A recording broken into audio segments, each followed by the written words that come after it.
दोस्तों, मैं मोइन शम्सी हूँ। आज पेश कर रहा हूँ महात्मा गांधी की आत्मकथा सत्य के प्रयोग का तीसरा भाग। बचपन। पोरबंदर से पिताजी राजस्थानिक कोर्ट के सदस्य बनकर राजकोट गए। उस समय मेरी उम्र लगभग 7 साल की होगी। मुझे राजकोट की ग्रामशाला में भर्ती किया गया। इस शाला के दिन मुझे अच्छी तरह याद हैं। शिक्षकों के नाम धाम भी याद हैं।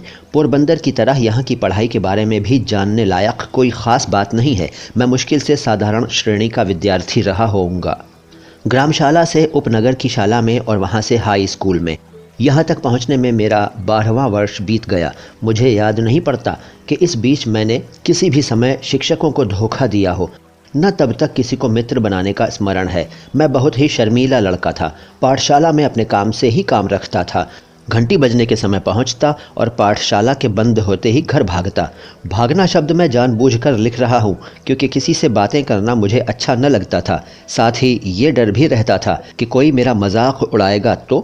हाई स्कूल के पहले ही वर्ष की परीक्षा के समय की एक घटना उल्लेखनीय है। शिक्षा विभाग के इंस्पेक्टर जाइल्स विद्यालय का निरीक्षण करने आए थे। उन्होंने पहली कक्षा के विद्यार्थियों को अंग्रेजी के 5 शब्द लिखाए। उनमें एक शब्द केटल था। मैंने उसके हिज्जे गलत लिखे थे। शिक्षक ने अपने बूट की नोक मारकर मुझे सावधान किया, लेकिन मैं क्यों सावधान होने लगा? मुझे ये ख्याल ही नहीं हो सका कि शिक्षक मुझे पास वाले लड़के की पट्टी देखकर हिज्जे सुधार लेने को कहते हैं। मैंने ये माना था कि शिक्षक तो ये देख रहे हैं कि हम एक दूसरे की पट्टी में देखकर चोरी न करें। सब लड़कों के 5 शब्द सही निकले और अकेला मैं बेवकूफ़ ठहरा। शिक्षक ने मुझे मेरी बेवकूफ़ी बाद में समझाई, लेकिन मेरे मन पर उनके समझाने का कोई असर न हुआ। मैं दूसरे लड़कों की पट्टी में देखकर चोरी करना कभी सीख न सका। इतने पर भी शिक्षक के प्रति मेरा विनय कभी कम न हुआ। बड़ों के दोष न देखने का गुण मुझ में स्वभाव से ही था। बाद में इन शिक्षक के दूसरे दोष भी मुझे मालूम हुए थे, फिर भी उनके प्रति मेरा आदर तो बना ही रहा। मैं ये जानता था कि बड़ों की आज्ञा का पालन करना चाहिए। वे जो कहें सो करना, करें उसके काजी न बनना। इसी समय के 2 और प्रसंग मुझे हमेशा याद रहे हैं।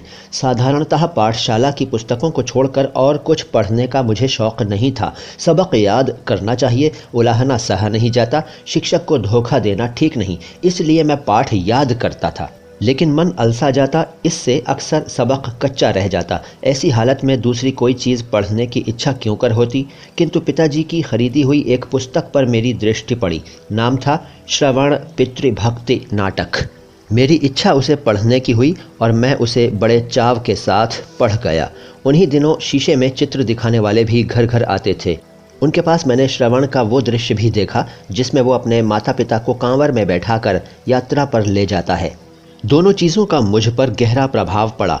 मन में इच्छा होती कि मुझे भी श्रवण के समान बनना चाहिए। श्रवण की मृत्यु पर उसके माता पिता का विलाप मुझे आज भी याद है। उस ललित छंद को मैंने बाजे पर बजाना भी सीख लिया था। मुझे बाजा सीखने का शौक़ था और पिताजी ने एक बाजा दिला भी दिया था। इन्हीं दिनों कोई नाटक कंपनी आई थी और उसका नाटक देखने की इजाज़त मुझे मिली थी। हरिश्चंद्र का आख्यान था। उस नाटक को देखते हुए मैं थकता ही न था। उसे बार बार देखने की इच्छा होती थी, लेकिन यूँ बार बार जाने कौन देता। पर अपने मन में मैंने उस नाटक को सैकड़ों बार खेला होगा। मुझे हरिश्चंद्र के सपने आते। हरिश्चंद्र की तरह सत्यवादी सब क्यों नहीं होते, ये धुन बनी रहती। हरिश्चंद्र पर जैसी विपत्तियां पड़ी, वैसी विपत्तियों को भोगना और सत्य का पालन करना ही वास्तविक सत्य है। मैंने ये मान लिया था कि नाटक में जैसी लिखी हैं वैसी ही विपत्तियां हरिश्चंद्र पर पड़ी होंगी। हरिश्चंद्र के दुख देखकर उनका स्मरण करके मैं खूब रोया हूँ। आज मेरी बुद्धि समझती है कि हरिश्चंद्र कोई ऐतिहासिक व्यक्ति नहीं था, फिर भी मेरे विचार में हरिश्चंद्र और श्रवण आज भी जीवित हैं।